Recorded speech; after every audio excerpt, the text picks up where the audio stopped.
I'm Jane. This is the Rainy Janery. Join me on my crafting and sewing adventures.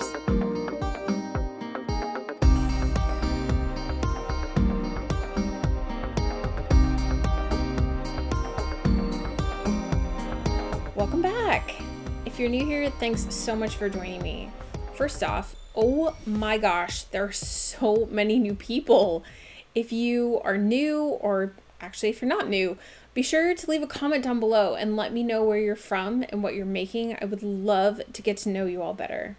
Thanks so much for subscribing.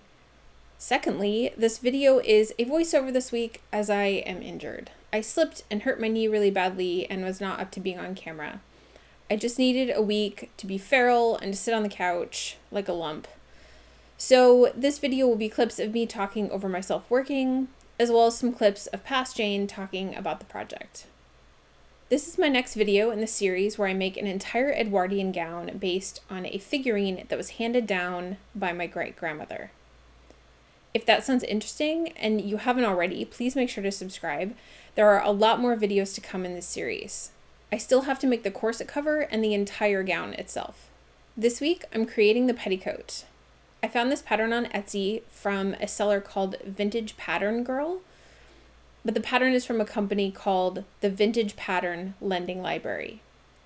It is a 1908 5-gore ladies petticoat and is number E2907. It's specified for a 28-inch waist and 46-inch hips. I have a lot more about the sizing later to come in the video, so stay tuned. This pattern only comes in one size and has been recreated from an original pattern. They believe it to be a McCall's pattern, but they don't actually know for sure. That means that the pattern doesn't include a pattern layout or any detailed directions on how to put this together.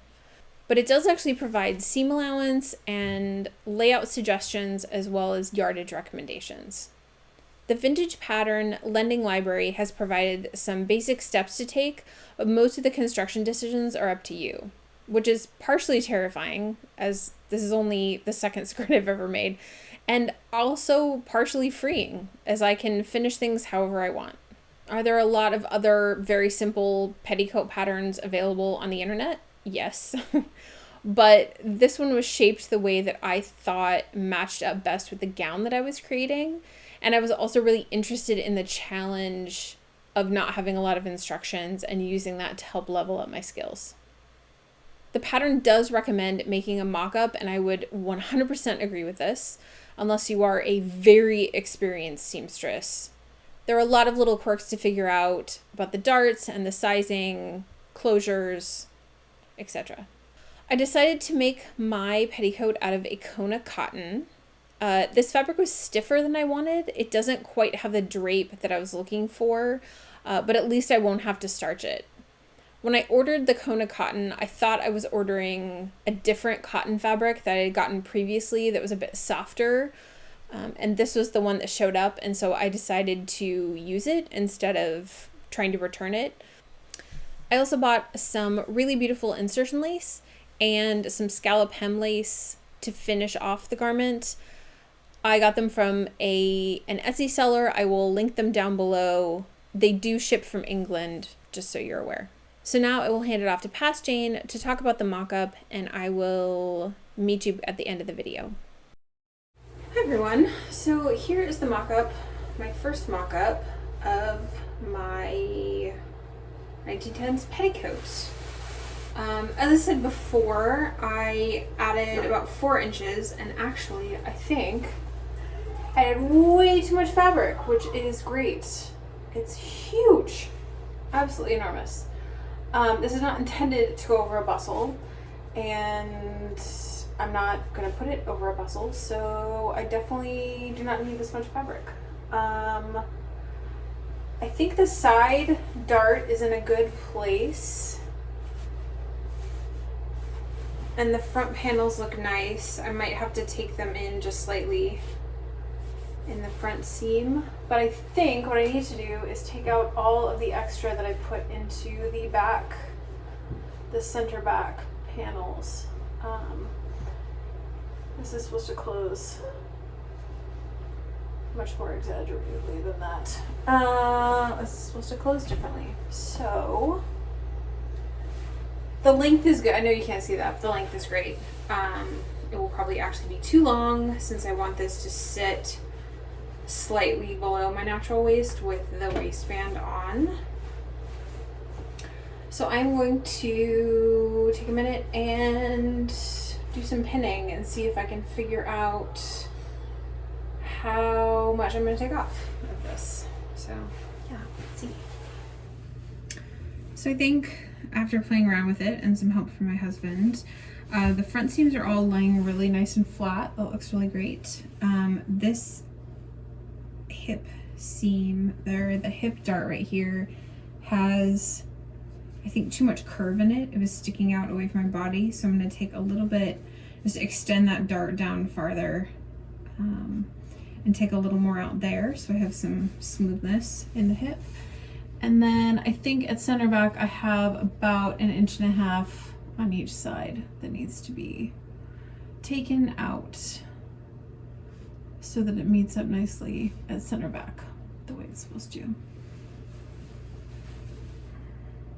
So my petticoat mock-up fits, which is fantastic. Everyone always talks about how easy skirts are to make and how difficult bodices are to make, but I have exactly the opposite problem. Somewhere skirt math does not make sense in my head. For example, this skirt pattern has a 28-inch waist, right? 28 inches. I'm a 34-inch waist, which means I would need to add 6 inches to the pattern to make it fit all the way around. Easy enough. I thought this was a 26-inch pattern, and so I added 8 inches, which means to make it fit, additionally, I would need to remove 2 inches from the pattern. To make it fit, I had to remove 5.25 inches, which means I only needed to add 2.75 inches, but 2.75 and 28 is like 30.75. So how does that work? I don't know.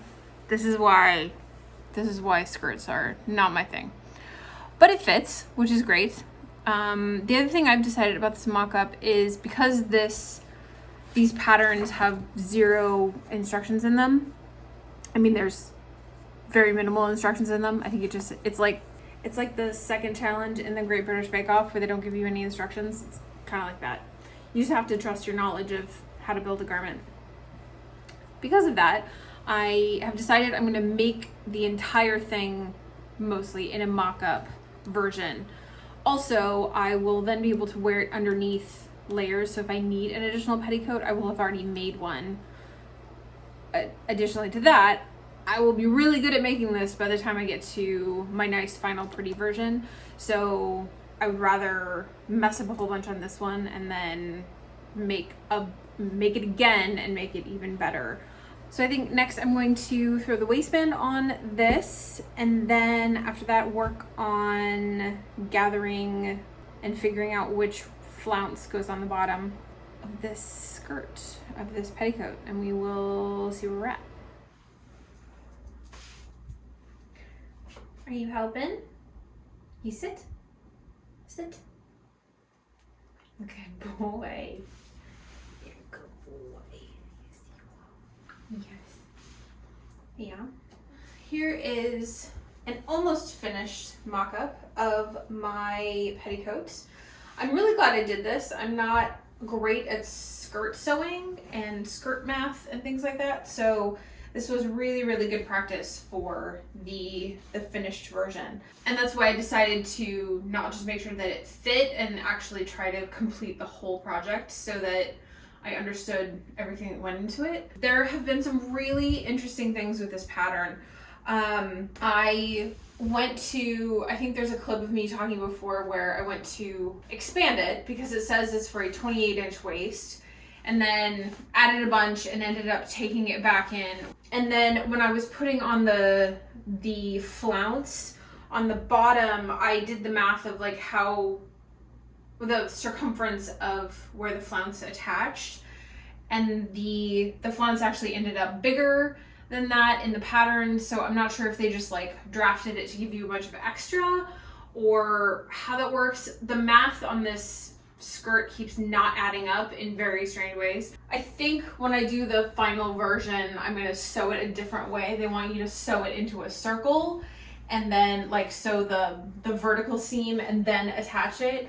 I think I might like baste it in or something and then sew the vertical seam and then sew it around. I'm not sure, just to make sure that I'm getting it like really like crisp and clean on the final version. I think it fits really beautifully though. I'm really excited with the fit. I think it's going to be, the final version is going to be really, really great. I actually might wear this version underneath that, and I might hem it up just a little bit shorter so that it doesn't poke out from underneath the hem of the gown. I don't have shoes for this yet, so I'm not exactly sure what the hem length is going to be, so I might just stop here and hem everything once I get the shoes in. I think that's about it. What else did I want to say about this? Oh, I think the last thing is there are two options for the back of this. There's this, which is an inverted box pleat. And then you can also do it in gathers. And I think for the actual attractive petticoat version, I think I'm going to gather it instead of the box pleat. I just don't love the look of it. I also don't love the center back closure. It's difficult to close, like put on and take off. And I just don't like that it gapes in the back. And I just don't think it's a very attractive closure. So I think I'm going to do the gathers across the back and then do a side seam closure on the finished one. Potentially with a bit more of a placket than this has, because this just gapes open and you can see everything underneath it. So I just want to make sure that it's more of a secure closure on the next one. Again, skirt math is not my thing. There's probably a million little imperfections in this, but I'm hoping when I go into the final version that it will all get fixed and everything will be good. So I wanted to talk you through the changes that I made to this pattern in case you are thinking about altering this yourself. The front panel, I actually did nothing to. It's about 4 inches across here. So it's a 9-inch panel, and that seemed to fit me just perfectly and lays great, so I didn't actually touch this. The next addition that I made was to the side panels. I added 1 inch on the seam between the front panel and the side panel. And this was so that this seam rotated around my body more toward the actual side of my body. Before it was sitting too far back on the body. So this was just to kind of give me more room, but also bring that around. On the back piece, I initially thought I needed to add an additional 3 inches over here. So I taped a bunch of paper on and added all of this and ended up taking out, once it was huge, and I ended up taking out all but 1/4 inch. So this across here is 6 inches, and I actually only needed 1/4 inch to make this fit. So all in all, with this whole pattern, I've added 2.5 inches. I was initially a little bit put off by the 28-inch waist and was concerned that I wasn't going to be able to alter the pattern enough to fit me, but I'm pleasantly surprised that this has actually turned out. I didn't need to make as many alterations as I thought I did. I'm now going to do the final alterations to my pattern pieces to get them ready for the final version of this.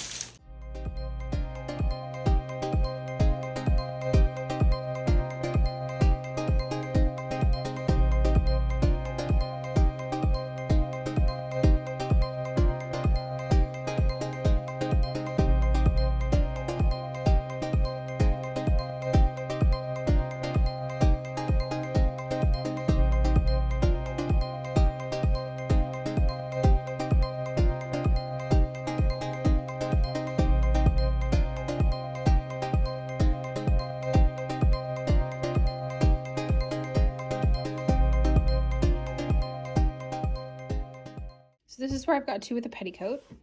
I put the button snap placket in. This is the back panel.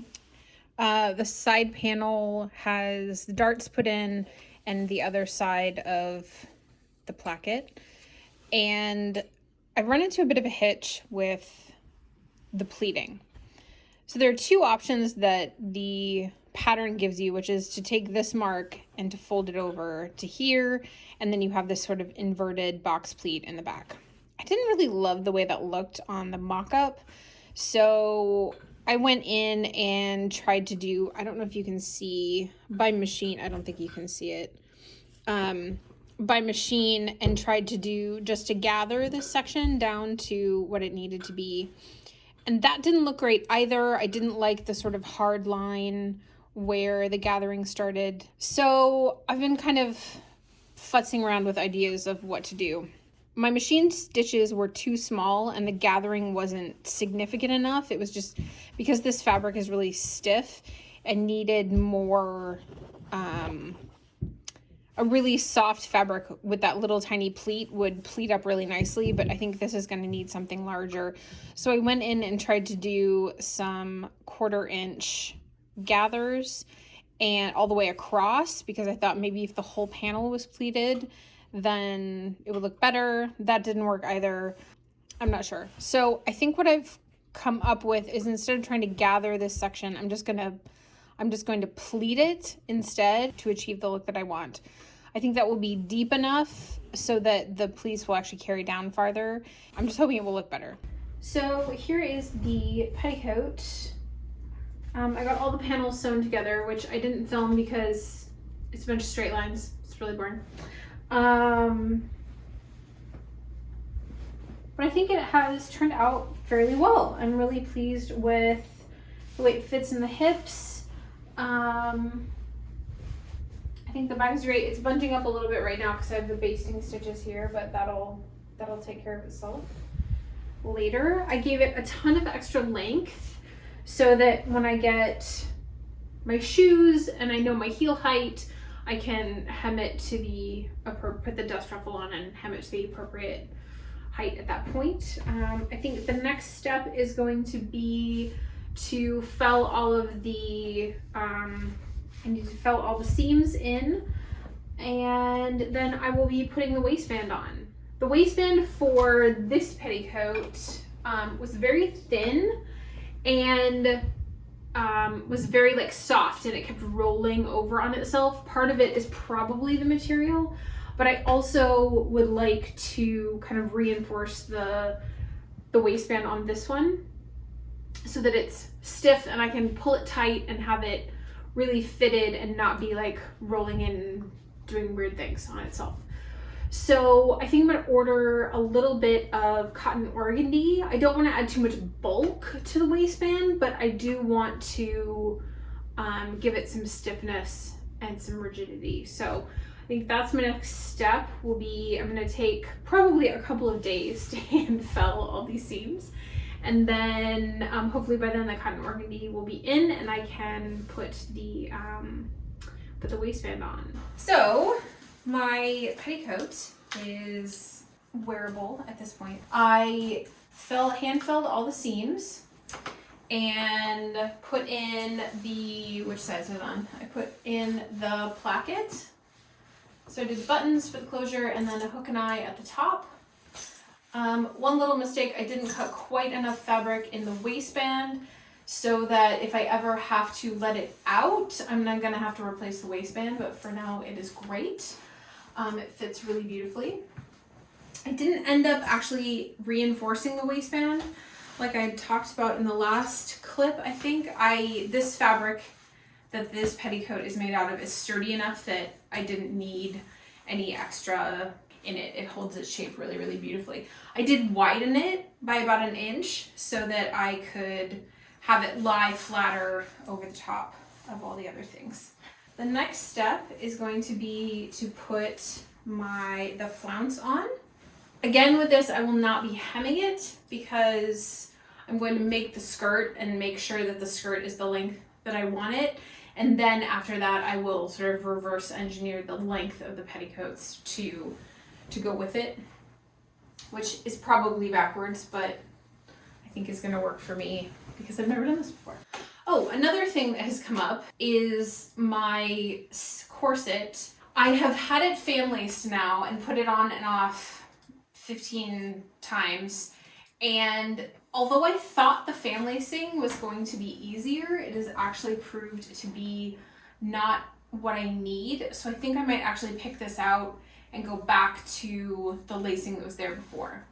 The problem that I've run into is that because all of the laces are a standardized width, I have no flexibility on any given day for when my body changes. So if I'm a little bit bloated or I've eaten a little more or I'm having, a lighter weight day, then I can't customize the width of each of the parts of my body. That has been difficult. Also, I can't pull it tight enough to get it on by myself when it's fan laced. I have to have my husband hold the fan lacing and then I can tie it. It wants to slip apart.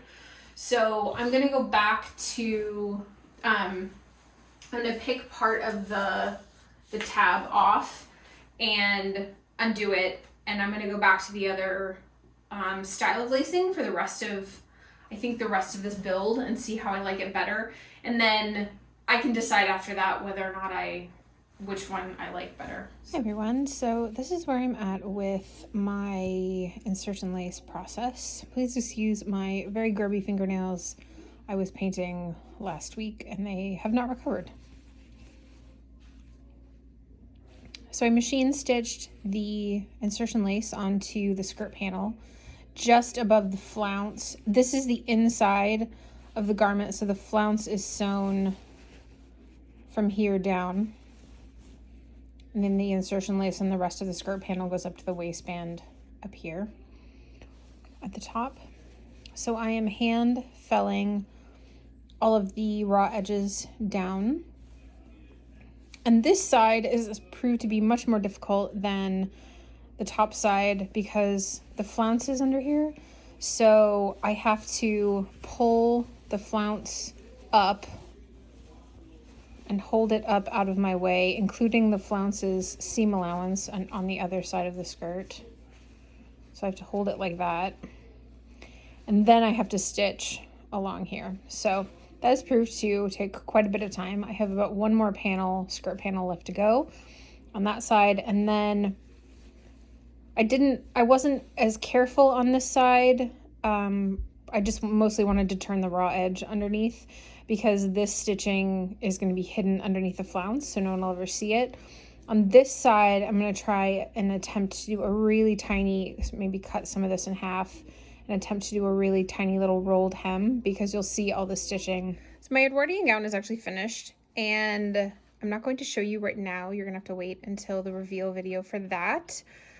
I am going to go back at this point now and work on the petticoat. I left the bottom edge of the hem unfinished as I was planning on putting some pleats and some ruffles around the bottom, but I wanted to make sure that I had the finished gown length before I set the ruffles. I know you could essentially do this the other way around, but my first time doing this, I wanted to make sure that I didn't have to go back and adjust any of them. So the skirt of the dress is finished, and now I'm going to add some pleats and then some ruffle trim to the bottom of the petticoat. So here I did a test of the ruffles that I'm going to put, essentially it's like a dust ruffle on the bottom to collect all the dirt and keep the skirt safe. I think I like a big 6-inch band. It's going to give me enough room to attach it to the skirt nicely. So what I have done is I went through and measured the skirt of where the petticoat is currently hitting the bottom of the gown. So that will tell me where I need to put the dust ruffle on so that I can finish the under edge of the skirt. I also measured around the skirt. So the skirt hem circumference is 84 inches. I'm going to round that up to 90 because I will not have a continual strip. I will probably have to overlap some pieces, so I'll need some extra inches in there. And then I played around with this pattern a little bit, and the original one I did was 3/4 of an inch behind back here, and then this top portion of the pleat was 1.5 inches, which gave me 1.25 inches, which was really annoying. So I decided that I was just going to make it 1.25 inches instead, which makes this a nice 2-inch pleat, and the math is easier. So I think what that means is I need 180 inches of fabric to make 90 inches of trim. At least I'm hoping I did my math right. I think that's correct.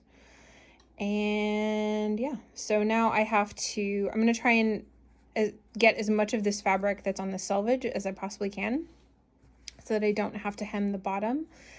And then I need to cut 6-inch strips, pleat them, and then I will check back in. So the pleated trim has been put on the bottom. This will be the dust ruffle layer. And then this upper flounce, I am going to, I'll show you in a second. I've got some other lace trim that I'm doing. I'm going to trim this up higher and then attach the lace trim so it will sit just above the ruffle like that on this layer. Let me show you what I'm going to do with the lace. So this is the lace trim. This beautiful scallop trim I got on Etsy. I will link it below. Lovely little company in England. I think I'm going to do a little box pleat on it, which is really cute, and just give it a little more dimension. And then I'm going to sew it straight across the top on this tiny band, and then I'm also going to sew it along the top scallop, and then I'll trim the fabric away in the scallop shape so that the bottom will kind of repeat this scallop look, which I think will be really pretty. So that is the petticoat finished. I'm so surprised how well it turned out despite my inexperience with making skirts. It gives me a ton of hope for future projects. Next week, I'm talking about my corset cover and how that was created, so hit the subscribe button and the bell if you want to be reminded when it goes live. If you like what I'm creating, please consider donating to my Ko-fi account. I have a lot of videos planned for this coming spring and summer, including some fantasy, cosplay pieces, as well as vintage and modern clothes. Your financial support allows me to keep putting out videos every week and create more elaborate projects. There are a few sneak peeks on my Ko-fi account this week about upcoming projects. There's a link in the description below. Join me next week for more crafting, costuming, and lots of fun. See you soon.